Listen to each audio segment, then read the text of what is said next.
So Kranti, జనరల్గా I'm sure అంటే ఇన్నేళ్లుగా కష్టపడి నేను ఎట్లాగన్నా ఈ టికెట్ తెచ్చుకోవాలి, ప్రజలకు సేవ చేయాలి, ఈ పార్టీలో ఉండాలి, ప్రభుత్వం తరపున పోటీ చేయాలి అని రకరకాలుగా మీరు కృషి చేస్తూ వచ్చారు.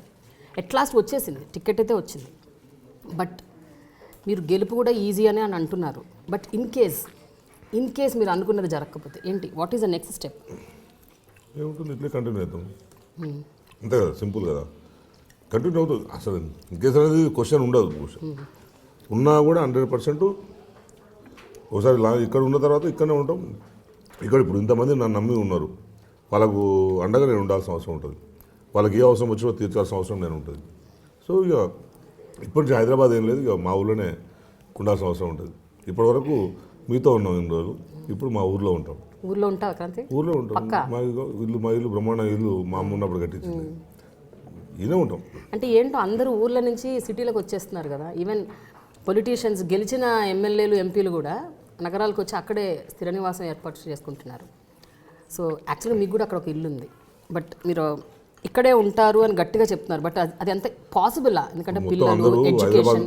హైదరాబాద్ నుంచి చాలా మంది విలేజ్కి వస్తున్నారు, అది కూడా జరుగుతుంది. ఇప్పుడు చాలా మంది సాఫ్ట్వేర్ జాబులు చేసుకుంటారు, లక్షల్లో ఉద్యోగాలు వస్తున్నారు, కూడా వ్యవసాయం చేసుకుంటారు ఊళ్ళలో. సో నీకు నేను కష్టపడి అక్కడ కష్టపడే దానికి ఇక్కడ కష్టపడితే నేను సంపాదించుకోవచ్చు.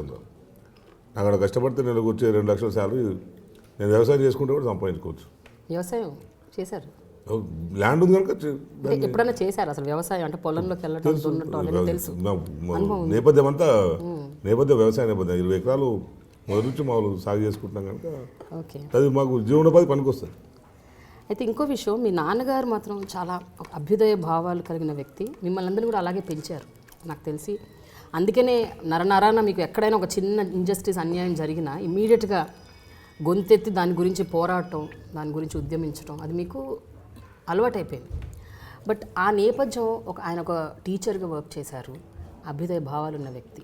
బట్ ఆయన ఎప్పుడైనా మిమ్మల్ని కొంచెం వెనక్కి లాగారా? అంటే మనం సర్వీస్లో ఉండాలి, పాలిటిక్స్ అన్నది is it really right for you అన్నది ఆయన ఏమైనా క్వశ్చన్ చేశారా మిమ్మల్ని? మొదట్లో తనకు ఇష్టం ఉండేది కాదు, ఇవన్నీ ఎందుకు వేస్ట్ అంటే నిలదొక్కోవడం కష్టమనే బాధ. పాలిటిక్స్లో నిలదొక్కోవడం అనేది డబ్బులతో కూడుకున్న వ్యవహారం, అది మనకు లేదు, అనవసరం దాటివైపు ఎందుకు అనేది తను మొదట్లో అనేవాడు. కానీ ఎప్పుడైతే మనకు టికెట్ కన్ఫర్మ్ అయితే 100% అందరూ కూడా హ్యాపీ, అందరూ వర్క్ చేస్తున్నారు, ఎవరి స్థాయిలో వాళ్ళు పనిచేస్తున్నారు, తనకు దోచిన విధంగా కూడా పనిచేస్తున్నారు. ఆయనకున్న బ్యాచ్ కూడా వాళ్ళ స్టూడెంట్స్ చాలామంది ఉంటారు. అంటే చాలామందిని మా ఫాదరు జీతం చేస్తున్న వాళ్ళని, కూలి పని చేస్తున్న వాళ్ళని చదివించాడు. వాళ్ళందరూ ఇప్పుడు మంచి మంచి పొజిషన్లో ఉన్నారు. వాళ్ళందరూ కూడా నాకు ఫోన్ చేసి మేము మా గురుదక్షిణ తెచ్చుకోవాలనుకుంటున్నాము అని చెప్పి వాళ్ళు నాకు ఫోన్ చేసి చెప్తుంటారు. మేము బయటికి రాలేం కానీ మేము మా గురుదక్షిణ తీసుకోవాలనుకుంటున్నాం, తప్పకుండా మీకు మేము ఇది చేస్తామని. సో కమ్యూనిటీ కోసం మా ఫాదరు ఫైట్ చేశాడు, కమ్యూనిటీ రైట్స్ కోసం ఫైట్ చేశాడు, కమ్యూనిటీలో జరుగుతున్న అన్యాయాల కోసం ఫైట్ చేశాడు. అది కూడా నాకు కలిసి వచ్చే అంశం. సో ఆయన అండదండలు ఎప్పటికీ మాకుంటాయి. క్రాంతి, ఒక విషయం నాకు ఎప్పుడు అడగాలనిపిస్తూ ఉండేది. ఈవెన్ మనం కలిసి వర్క్ చేసిన రోజుల్లో కూడా ఏదైనా ఒక ఇష్యూ వచ్చినప్పుడు అసలు మీ గురించి కూడా మీరు ఆలోచించకుండా అట్లా దూసుకొని వెళ్ళిపోతారు కదా. చాలా సందర్భాల్లో మీకు ఈవెన్ శారీరకంగా కూడా దెబ్బలు తగిలాయి. ఎన్నో సందర్భాల్లో మీరు అప్పుడు పరకాల ప్రభాకర్ గారి ఇన్సిడెంట్ తీసుకుంటే చేతికి పెద్ద గాయమైంది. అంటే అసలు ఒక్క క్షణం కూడా నాకేమన్నా ఇవ్వచ్చు అన్న ఒక ఆలోచన మీకు రాదా? ఎస్పెషలీ ఉద్యమం ఇలాంటి ఒక పరిస్థితుల్లో ఉన్నప్పుడు. ఇప్పుడు రోడ్డు మీదకి వస్తున్నప్పుడు బండి నడిపినప్పుడు యాక్సిడెంట్ అయితే చెప్పి సరే ఇట్లా కూర్చోదు కదా, సిద్ధమయ్యే ముందుకు రావాలి. ఇంట్లో జరిగితే మీరు ఎంత అన్నట్టు బై ఛాన్స్ జరగకపోతే ఏంది అని, జరగకపోతే ఏందని ముందే మనం ఎక్స్పెక్ట్ చేసే రావాలి తప్పించి నేను ఇట్లయితే ఇట్లా అనుకోలేను అని అనుకుంటే కష్టమైంది.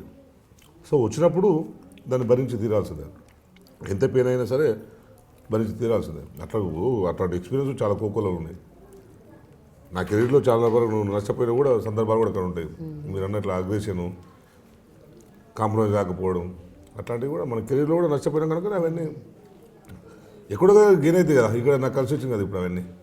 మీరు చూస్తున్నారు ఐ డ్రీమ్ న్యూస్ని. మీరు చూస్తున్నది ఐ డ్రీమ్ న్యూస్. అంటే కళలని నిజం చేస్తూ ప్రజలకి నిజాలని కళల ద్వారా తీసుకొచ్చే ఐ డ్రీమ్కి మై బెస్ట్ విషెస్. మీరు చూస్తున్నది ఐ డ్రీమ్ న్యూస్. మీరు చూస్తున్నారు I dream channel. For more videos, please subscribe iDream. మరిన్ని వీడియోల కోసం ఐ డ్రీమ్ని సబ్స్క్రైబ్ చేయండి. Please subscribe I dream. And I'm very much satisfied with the way interview went on. Kindly subscribe to iDream. For more videos, subscribe to iDream. and loads of fun entertainment and content. Do watch iDream.